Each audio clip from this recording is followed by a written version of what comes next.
Well, with us now in the studio is John Wilkes, who's the Scotland Director of the Equality and Human Rights Commission and a member of the Scottish Government's Hate Crime Review Advisory Group. And we're joined from London by Ella Whelan, who's Assistant Editor at the online magazine Spiked. Thank you both for joining us this evening. Ella, can I go to you first of all? What's your reaction to Mhairi Black's very powerful speech today?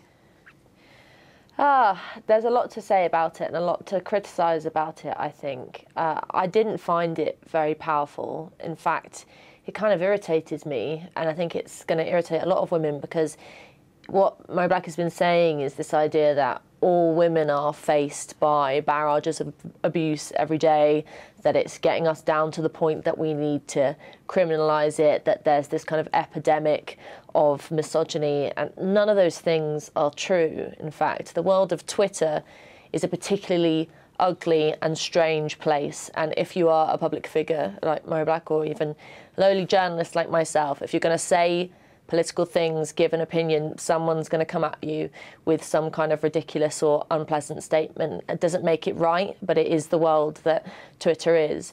And the idea that there is kind of swarms of men waiting to abuse women online is also not true. In fact, there have been studies recently done by the think tank Demos showing that women are as much perpetrators of so-called misogynistic abuse as men. I'm really, really nervous about the calls to criminalise this kind of behaviour, to make misogyny a hate crime. Misogyny means something really quite serious. It's a hatred of women. It's a very strong term. It means something quite specific. It doesn't just encompass a kind of wide-ranging span of bad behaviour. Ella, we'll go on to whether it should be a hate crime in a moment, but John, I'd like to get your reaction to it. What do you think about what Ella said, that Mhairi Black had exaggerated it, that it isn't a widespread problem, and that you know, perhaps her position is unique? Well, I think Mhairi's speech was quite powerful. I think she was reflecting personally the abuse she receives as an MP, and she was saying that a lot of that abuse is targeted at her and framed in a way because she's a woman. That clearly is something that's present in society. Clearly, politics is a tough business, but should we allow the level of discourse to get into the level of personal abuse? And that's the debate that really we're having around hate crime. Yes, and Ella, Mhairi Black does say that the insults were tailored to her because she was a woman. Well, this is the claim of several MPs. So we had Diane Abbott earlier this year claiming that she had received masses of racist and misogynistic abuse. There's this kind of idea that female MPs get a rougher time. I'm not so convinced of that. I think that actually, in relation to what Mhairi Black has had thrown at her, quite a lot of the abuse, as she has described herself, was in relation to her missing work. And I won't repeat the stuff she said because it used rude words, but some of it was in relation to her supposedly being ragged, which was not necessarily gendered. I think there's a kind of desire to jump on this and paint it as misogynistic in a way that kind of is meant to symbolise the fact that there's something deeply wrong with men and deeply wrong with society, that we have an issue with misogyny, which we just do not have. We don't have an issue with misogyny. There were just insults, not misogynistic insults. If that makes any better. Clearly, there is misogyny in society. To what level and what degree it exists, I think that's hard to say. Why is that clear, though? Sorry, just if it's hard to tell to what level it exists, why is that clear? This is my point. It does not exist. John? Well, I think a lot of the evidence that's been gathered, certainly in the review that's happening in Scotland, would say that the experiences of many organisations that represent women, or women themselves, would say there is a level of misogyny that does exist, that women do feel sometimes targeted, particularly online, and that's the issue that we're considering in the Hate Crime Review Group. Obviously, I can't speak for the review group because it's led by Lord Brackendale, but that's one of the issues about whether hate crime, because we already set standards about the fact that there is hatred that does exist towards other groups in society, which is why we've got hate crime against people of different sexual orientation or disability, or people who are trans, or from different religions or different races.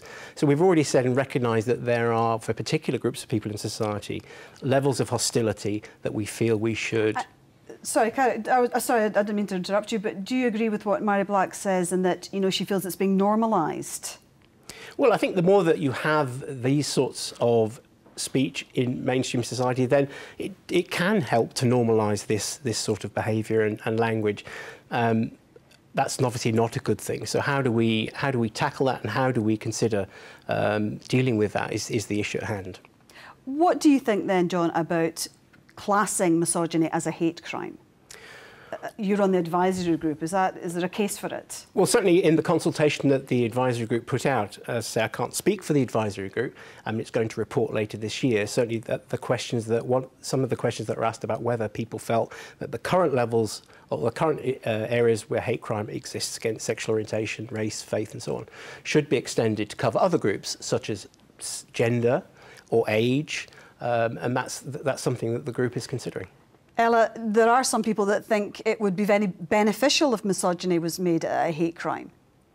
No, I don't think it would be. The reason why I get so het up about this is not because I want to defend these kinds of terrible abusive remarks or insults, but it's the question of what this says about women. So if we're going to make misogyny a hate crime, and what we're talking about misogyny here is catcalling, sexual misconduct, rude comments, which is, not in my books misogyny, but that's what we're talking about here. What we're saying is that women need the state, the authorities, the police to manage and monitor their everyday lives. Are we really saying, as is happening in Nottingham, that we Ella, want the police to... Ella, maybe you don't need that, but maybe there are other women out there that do.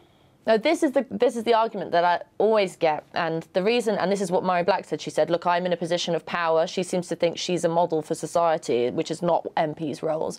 But what about the poor, shy women out there who can't deal with this or don't have the power to deal with this? That really, I'd be very cautious about making that argument, because then what you kind of say is there's a swathe of women out there who don't have a backbone, who can't stand up for themselves, who don't have any kind of sense of their own agency, and that's really not true. You will get women who are of different personalities who can, deal with this differently. The point is, if we're making a political point of how to deal with this, it is social change happens through individuals and collectives coming together and arguing for this on the street. If a guy shouts at you on the street, you deal with it there and then. You don't go crying to the police, because that's like saying that women aren't able to handle this, and I think that is actually pretty sexist.